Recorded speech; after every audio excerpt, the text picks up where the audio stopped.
We also compete in a great industries. This is also part of the reasons to believe in our growth prospects going forward.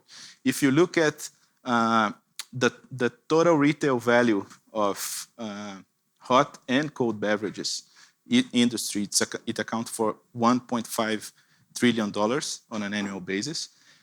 And if you look at growth in the past 4 to 5 years, NARTD, which means non-alcoholic ready-to-drink, is growing at a 4.2% CAGR compared to packaged foods and household products. So it's a very vibrant industry with different engines of growth in emerging markets, in developed markets, but it grows on a year-by-year basis at 4.2%. So it's a great place to be as a player.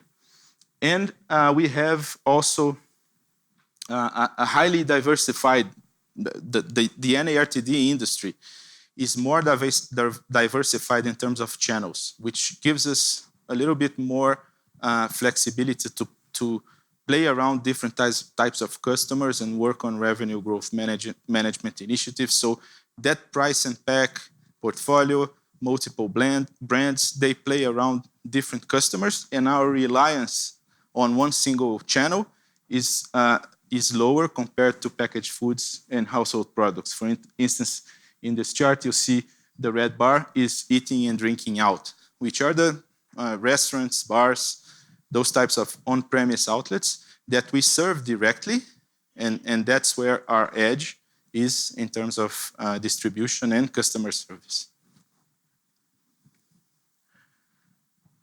Growth potential. We typically think as Coca-Cola as a leader in the industry with a high market share.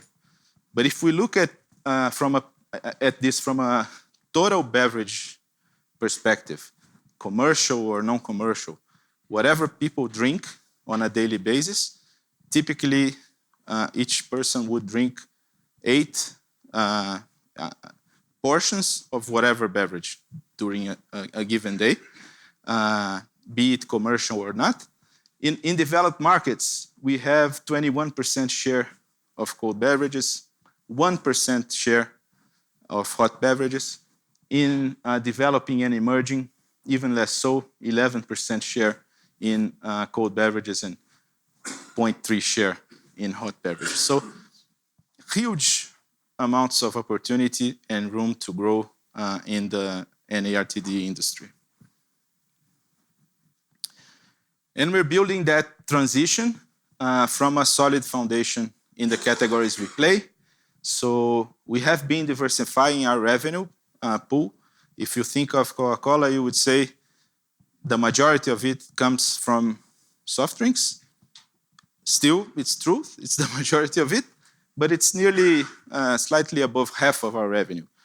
The other half comes from our brands in the juice, dairy, and plant segments, in hydration, and now tea and coffee as well.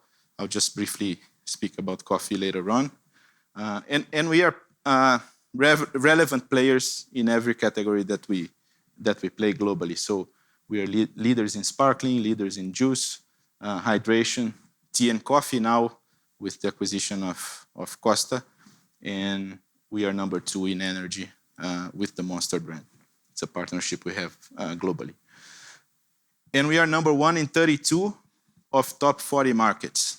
And that just, I reminded, South Africa is one of the top 10 countries for Coke globally, and has been that way for many years. So it's a very important business unit, a very important market for us.